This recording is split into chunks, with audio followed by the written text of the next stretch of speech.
it is a daunting thing to sort of to get up and try and explain tournament fishing to the best of my knowledge. So basically tonight, what I want to try and explain is I'm not going to really talk too much about technique, because of the simple fact that I don't believe that I got a silver bullet to fishing. That's for sure. There's so many different ways and things to do, and most of you guys here know it.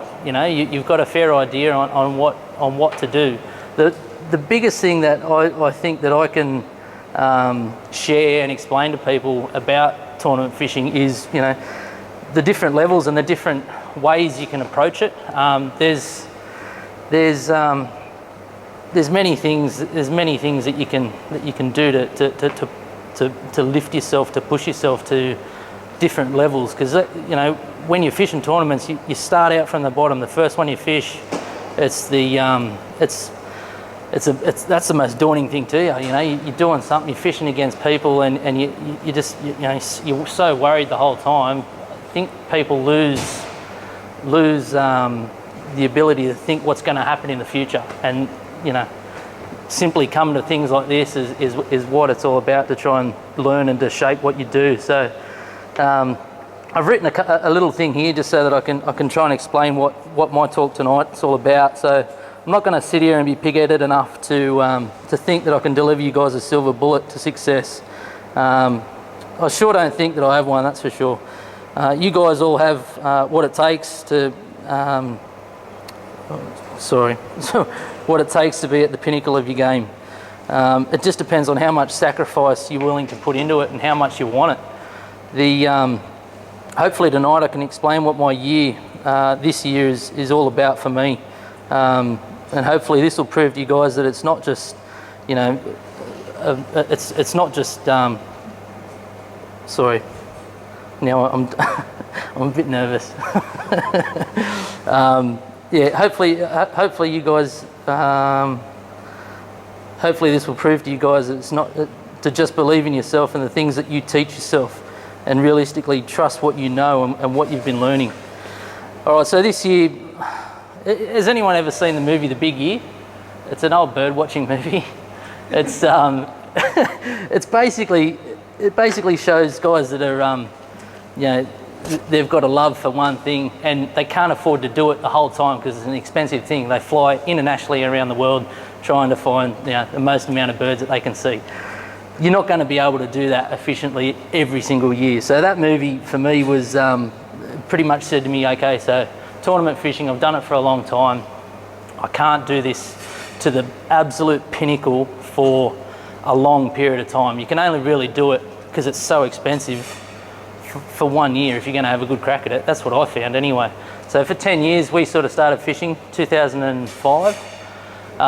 Sort of started moulding ourselves over that period of time to try and better ourselves and get to a stage where you could even remotely think that you could give it a good shot. And pretty much this year I've just gone, my wife and I got married 2 years ago. We built a house last year. My wife has said to me, give it a crack this year, because it's going to be the only year that you get a chance, because we're hopefully going to have kids and it's going to be too expensive. So I've just knuckled down, literally just tore the crap out of my fishing. I've just gone back to basics.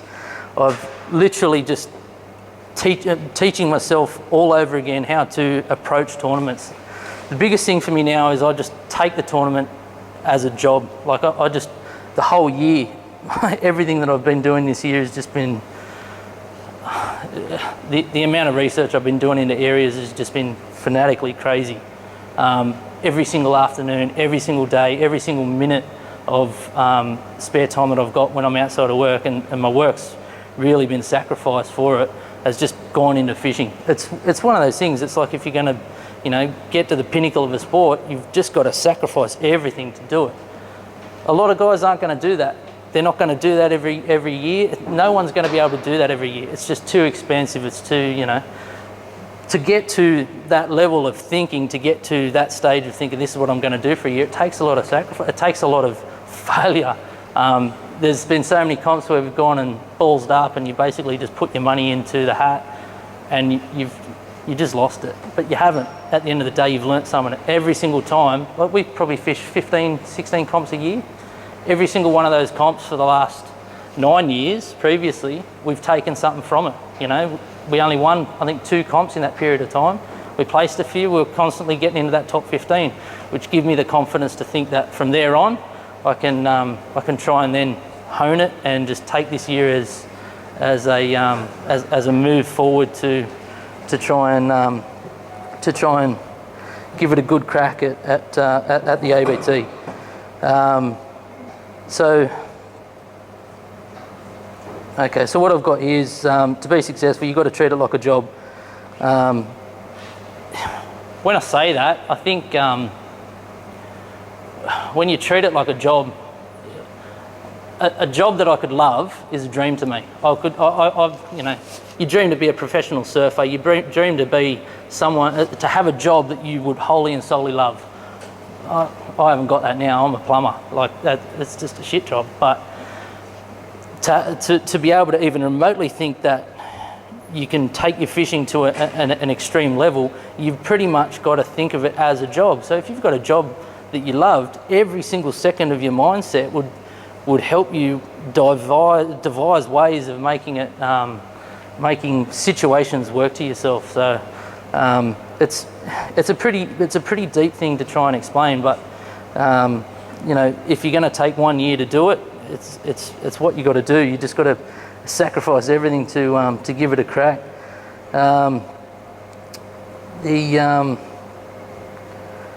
What do you reckon is the main reason that most of you guys like fishing?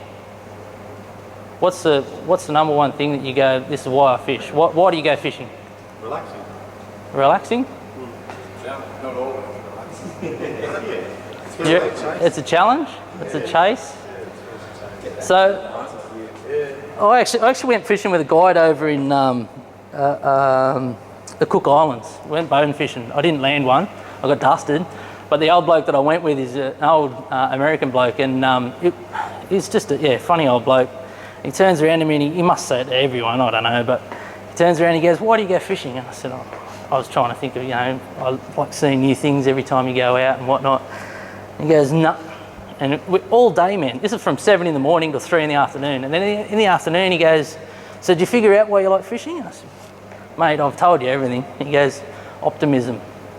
Optimism. Optimism's the number one thing why we all like to go fishing. It's the reason you get up in the morning, because you're optimistic that you're going to get the fish of a lifetime. It's the reason that you go to bed early at night, because you're going to get the fish of the lifetime. It's the reason that you bust your ass at work so that you can go fishing on the weekend." You know, the optimistic thought, if you really think about it and you go back and you reflect on it, the optimistic thing is, it's probably the number one reason that I've sacrificed this entire year just to go hard at fishing tournaments. So how important do you guys think it is to share what you do with everyone else?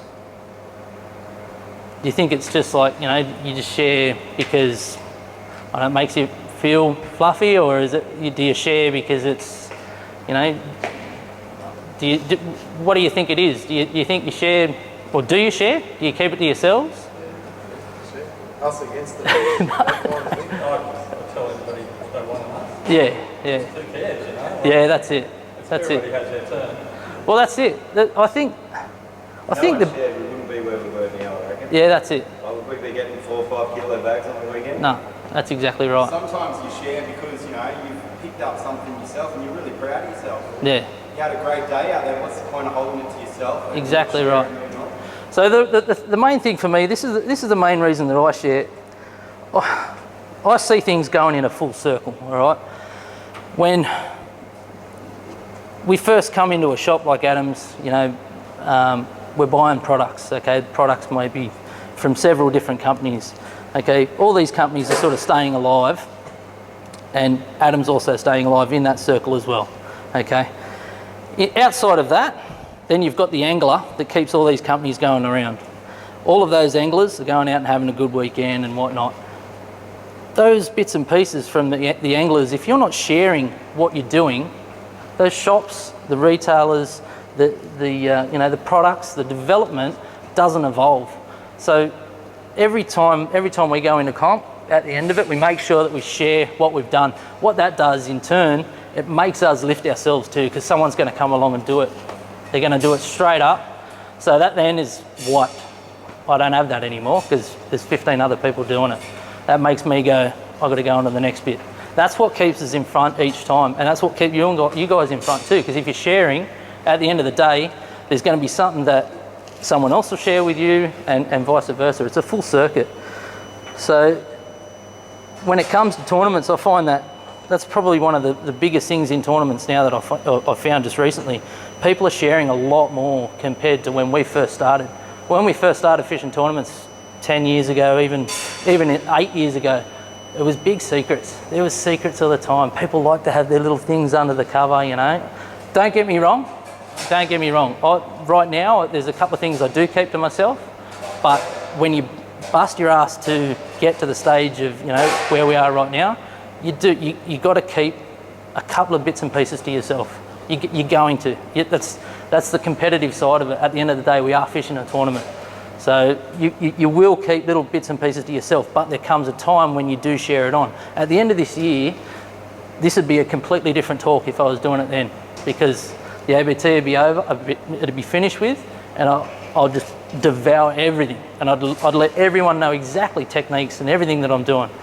But right now, for me, I'm just going to keep a cut little bits and pieces to myself. I mean, we're doing video blogs. We're showing everyone through our boat. We're showing everyone the tackle that we're using. We're showing everything. But there's a couple little bits that you keep to yourself. And, you know, I don't see that as being wrong, knowing the fact that I'm going to devour everything at the end of the year. So,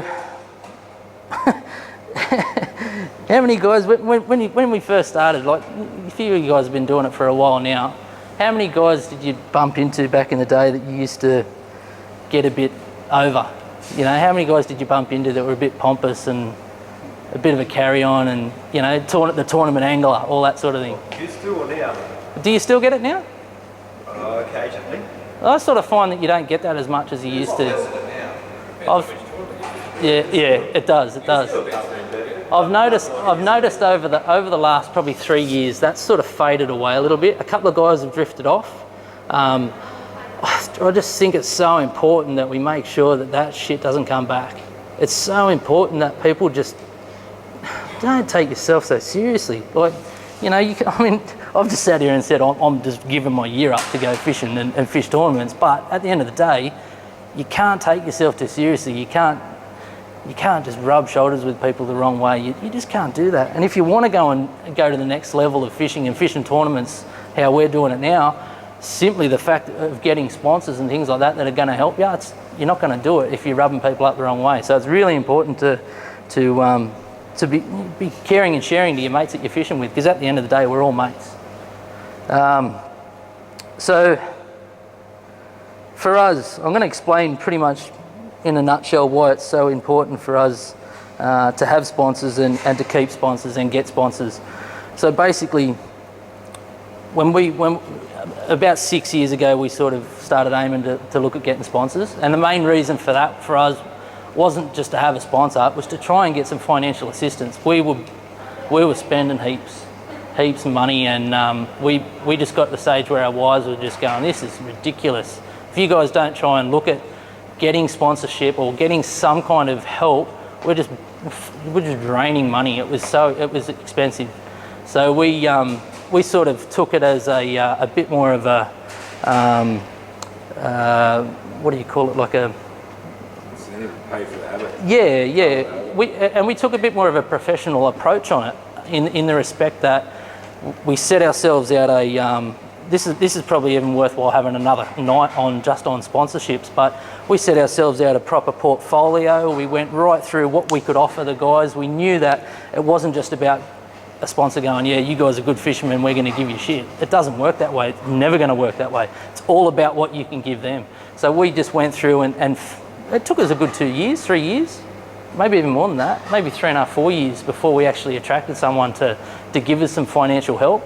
But, you know, in that time, geez, we learned a lot about how to approach it, how to work it so that we could, in the end, fish cheaper.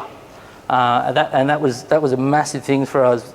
I think the attitudes of anglers are starting to change now, but it used to be, you know, well, I'm number one, so I expect to have a sponsor. And they just expected it. And if they didn't get it and other people did, like when we got our sponsorship, we weren't, you know, highly ranked or anything like that. And, you know, a couple of people were talking about it, but we knew that we were offering what the companies wanted in the way of advertising. And that's all it is. That's what you're delivering. You're delivering some advertising for them in return for giving you something so that you can just fish more. At the end of the day, we knew that we just wanted to fish more. That was it. So that's what that sort of things, it's all about for us. I think, you know, the attitudes of a few guys, if they want to really push themselves and get to the stage where you can compete up with the bigger guys, you need some financial support. So you really need to start putting back in to be able to get that. So hopefully, you know, it is definitely something that is a game changer for you. The biggest thing for you is time on the water. Time on the water is the number one way that you're going to learn. It's, you know, you can go to as many of these things as you want, but the number one way you're going to learn is to have that time on the water. Spend the extra money. You know, if you've got to work back one night so that you can go fishing the next day, do it. If you've got to, you know, you can't go and buy a carton of piss because you got to put fuel in the boat, do it. You know, that's the way you sharpen your game. That's the only way you're ever going to really, you know, succeed in fishing and really push it to that next level, push it to that next stage. You've just got time on the water. It's the only way you're going to do it. You learn things every single time you go out, and when you don't, it's, you know, I don't think it ever happens. You pretty much always learn something every time you go out. So time on the water is the biggest thing. At the moment, right now, and I've never ever done this before in my life, I'm actually fishing about 2 or 3 times a week without tournaments. So I'll go on a Monday, Thursday, maybe a Wednesday or a Friday in there.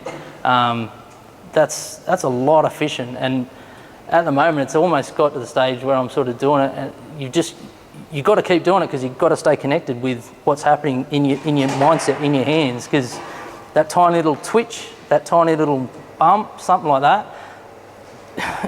you really got to sharpen your focus so much.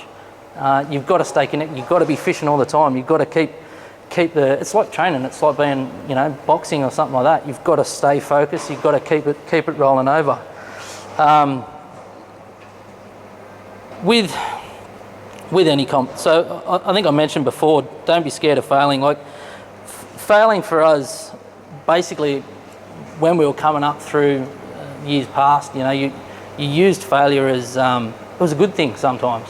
You were actually realising that you were on the edges of your limitations. You're realising that, okay, we've gone and done this. We might have moved around too much. We might have tried too many lures. We might have, you know, just tried too many different things and let someone else get in them ahead. We're paying too much attention to these other guys. Every single time you fail, you take the bits from it. Every single time there's something that you can take from it so that you go, I'm not going to do that again next time. You know, you got to donate your money sometimes so that you can learn. And the mindset will only evolve the more and more you do it. So don't give up with, you know, a bad outcome. A bad outcome is going to happen. So I've sort of worked out a couple of key rules to tournaments that,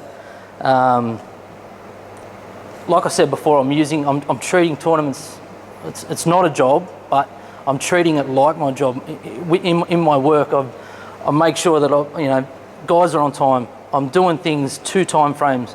I'm making sure that everything is done to the best of my ability to make sure I can capitalise on situations with work, so I can in turn turn over better flow, better returns for what I put in. So that's how I'm treating my tournaments now. So the biggest things for me that I've found with my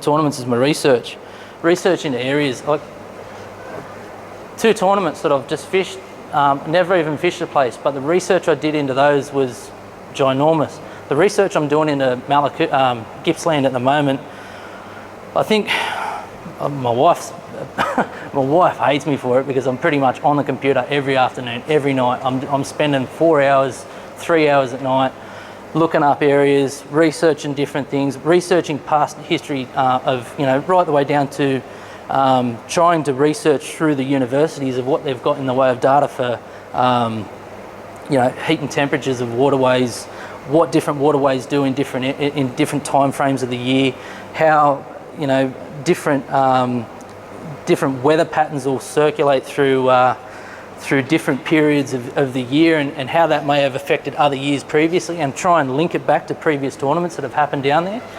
So I might get down there and the weather might completely change compared to what it's been, but I might have done or read one thing that has told me this may have happened back then and someone did this then. You know, this weather, it may have been this weather, it may have been, you know, something. There might be something there that I can use. Whether or not I do, it worked for me at the Tweed. You know, we had a piss down rain for 2 weeks before, didn't it? It was flooded, everywhere was flooded. You know, we sort of, we sussed out there, and I said straight away, and I think you said the same thing, I'm not even going past the bridge up the top. There's no point. The water's, the fresh water's all through there. The tide's coming in and out, steep water system. You've worked out that, you know, the fish are going to be down the front there somewhere, and sure as shit they were. But you know, that full circle of research, we pick out little bits through it. Preparation and maintenance, like, it's so important to make sure the biggest things with the comps are, I try and look at the ways that I can fail in those comps, the ways that I can lose time, I can not even get there. You know, preparation on your trailer, preparation on your motor, preparation on everything. Pumps in your boat, I don't even wait for them to fail. I'll replace them before they get to the stage. 3 years over, 3 year cycle with salt water. Anything on the boat gets replaced in 3 years' time. I don't wait for it to fail. I make sure it's replaced already. It's done, dusted, then on to the next thing. Those little items in tournaments can really, it can save you a day. It really can. You put the time and the money into doing it, you may as well spend that little bit extra to keep you, and it also gives you a better return on your product, on your boat. You know, you can sell it. Well, we couldn't when we were trying to, but you know, anybody that comes up to our boat, anybody that looks at our tackle, anyone that looks at any of our stuff, it's immaculate. It stays that way, and in 3 years' time, it's off and a new set in, just to try and make sure that it's not going to fail on us. Again, that's a difficult thing to do, and that's where, you know, sponsors come into it. That's where, you know, just trying to maximise the amount of money or stuff that you have, so that you can turn that over. The cleanliness of everything, obviously, that goes with maintenance. Observation, you know, every time you're out there fishing in a tournament, I just said previously, don't pay attention to too many guys that are around you. You kind of do that at the same time, because, you know, there's going to be things that you see around you that people are fishing in a certain spot. You know, you really do have to observe. Yeah. Yeah, it's one of those things. You don't go and tread on their toes. Like we saw Grandsy on the weekend. Would you wind up 4th or 6th? 4th. We saw that they'd cracked a pattern. We were fishing, you know, within casting distance from them at some stages. We'd seen that they'd worked it out. I pretty much said to you, didn't I, that they're working through those pots. We knew exactly what they were doing, but we give them the distance. They worked it out first. It's theirs. You know, I'm not going to go and be a copycat or be, you know, the guy that's just going to muscle in. That I'll never do it. I'll never do it. I'll never be that person. I'll go and work out my own stuff first. Keep good records of everything that you do. My diary's packed. Every single time I go out, I've kept a diary of every single thing I've done. We went to a talk night with Chris Cleaver one night. That was the biggest thing we took from that, wasn't it? His diary, you know, keep on the diary. You make sure you keep your wind, you keep your tides, you keep your moon, you keep every single item. Temperature outside, cloud, everything, every little bit. And then just give yourself a brief rundown of, you know, one thing that might have worked for you that you might be able to join a dot to later on, and read the thing. Once you work it out over 2 years, go back over, start reading it. It turns into 3, 4, 5 years down the track. You're reading things that you no way you could remember, and you just go, oh shit, I've got a comp there on the weekend, and the moon's the same, the tide's the same. So and so won it here. This is 5 years ago. Why don't we go and give it a crack? the amount of times that's worked for us, it's surprising. You know, it really is surprising. It's not. Cam Whittam's a major advocate. Don't try and reinvent the wheel. History repeats itself. So, you know, go and give it a shot of just keeping your diary, rolling it over, keep it fresh, and continually roll back to it. Again, time on the water. Time on the water, it's the only way to teach you to trust your spots. Trust in yourself is probably one of the biggest fishing tournaments is a massively, I'm not going to swear on the camera, but it's a massively mind-blowing sport. It's gonna do your head in. You know what I mean? Thinking about other people, what they're doing, what could be working, what mightn't be working. The number one thing that you can mold your mind into thinking is the trust of your spots, the trust of the different lures and things that you're using. Keep it, just really trying to sharpen your mind so that you're trusting what you're doing. Sometimes you're not going to trust yourself, but you just got to keep rolling back onto your head and just going, no, I'm right. You've got to be pig-headed about it sometimes. You might get back at the end of the day and have absolutely bombed out, but that's where you take your learning curve from, like I said previously. Take those learning curve bits.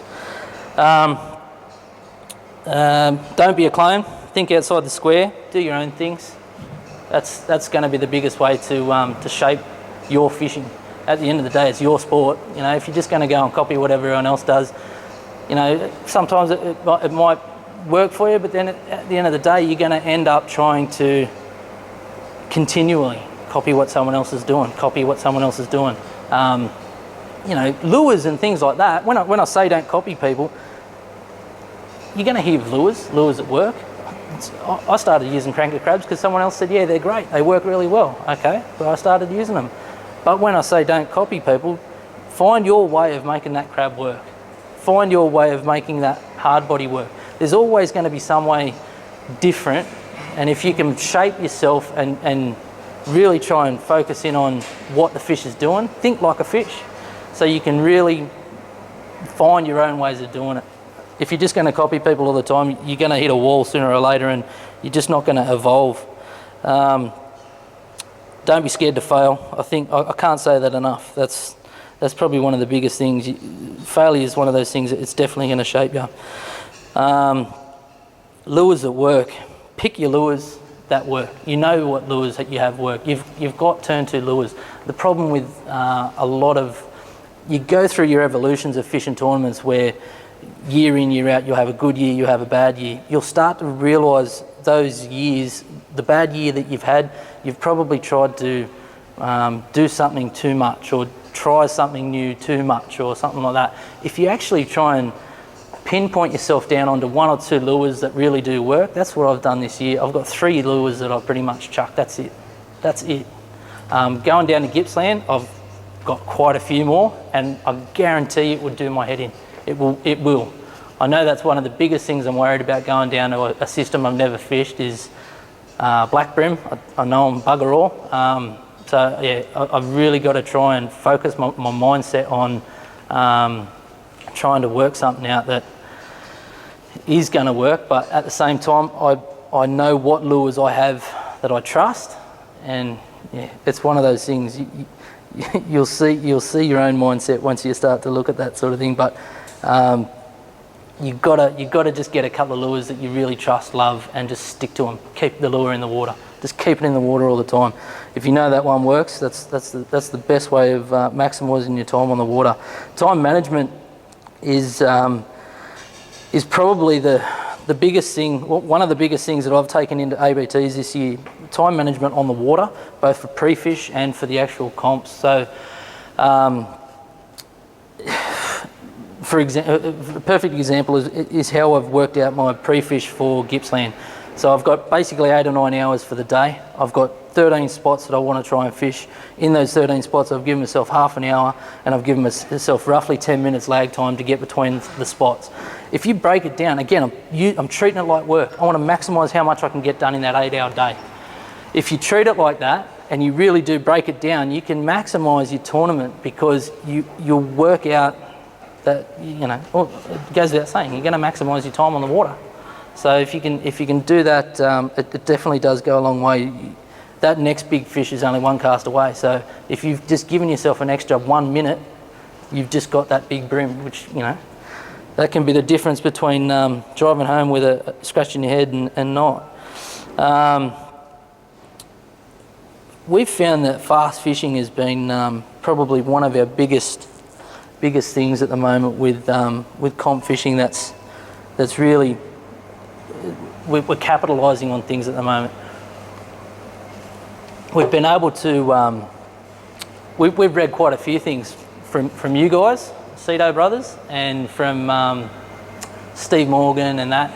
These guys are fishing really quick. They're starting to move through their spots a lot faster because they're starting to trust more and more what they're doing works. So when you do actually start to trust and believe in what you're doing, you guys have all got that. You just got to start to trust yourself. Once you actually do, you start to fish faster. When you start to move faster and believe that you're actually chasing those fish, your catch rates actually, they get a lot better, don't they? We've started noticing that a hell of a lot more. We used to slow ourselves down drifting through flats. Now we speed ourselves up.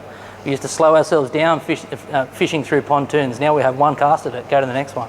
You know, those little things you can capitalise because you're actually fishing more water. So, you know, you get more lure in the water, you get more chances, more opportunity.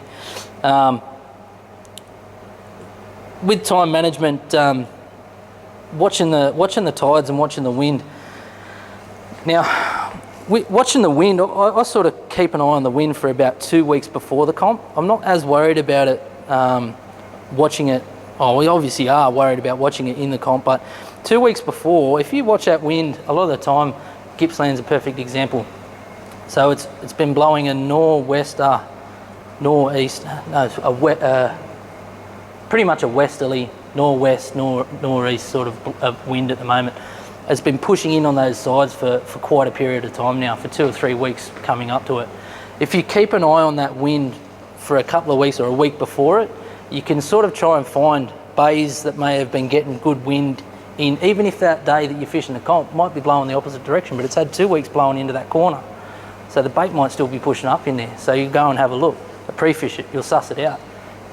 Realistically on a pre-fish, you're trying to cancel out spots. So, you know, you'll go in there and have a look. So the week before, again, it just depends how much you want to sacrifice to go and succeed, you know, like it really does. If you want to spend 2 or 3 hours a night every single night doing it, they're the little bits that you're going to go and, I've got to try and find something else fresh to try and look at, and you look at the wind. So, you know, every little thing, it really does, it takes over your mind, it really does. You got to really capitalise on key points of your day. You start to find zones that you know are going to work. If you get a good fish, get another cast straight in. Get that fish in the well as quick as you can. Don't even worry about it. Just get it in the well straight away. Get on again. Get in there. Try and get that next one. If you can get that next one, straight in the well, straight onto it. Speed. You've got to be quick at it. Run around the boat as quick as you can. Every single second counts. Every single second counts. So you've got to try and capitalise on those spots. If you've got something that is working, capitalise on it. We sort of found years past that a couple of guys, you're fishing 2-day comps, you don't want to, you find a good spot on the first day, you don't want to smash it too hard for the second day. I don't do that. I'll smash the crap out of it. I want to capitalise. I want the biggest bag I can get on that first day. The second day, you know, I'll take the punt that the things aren't there. I'll take the punt that it'll refresh. If you've got fast running water and you're in a spot that is currents ripping through it and it's moving, those fish replenish, man. Mate, Foster, perfect example. We went and pre-fished one day on the flats. The thing, we pulled up, did a drift, pro boat pulls in right next to us, drops a shot, right out and around, pulls it in, massive haul, you know. Bloke comes over and we were talking to him, said, that's good, they're gone, you've just stuffed our spot. He goes, man, I do this every day. I do this every day. They're back, they come back, they're there. So, you know, now I don't worry about, you know, getting a spot and not giving it a smash. I'll smash it as hard as I can because I want to capitalise on that bag that I can get possibly, you know. I want to try and get that bag as big as I can get it and just be confident If you're going in a comp, you want 5 or 6 spots, so be confident that that spot isn't your only spot that you're worried about. You'll have another couple of spots up your sleeve anyway. So capitalise on those situations.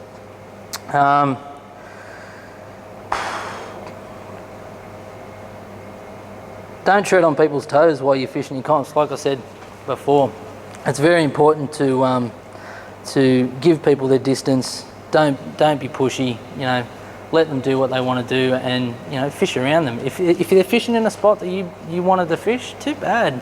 Go and find something else. You know, like don't be that bloke that's I'm trying to muscle. I'm going to muscle in, and someone else that, you know. At the end of the day, everyone talks. Everyone talks. It's such a tight knit community. You gotta, you want to you want to get on with everyone.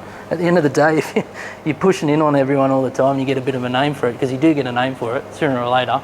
Everyone talks, so give people their distance. So for us, one of the biggest things that we found to, well, I actually had a friend ring me the other week. I've started taking him and his young bloke out quite a bit. I actually took his young bloke out in a tournament down at the Southern Brim Series.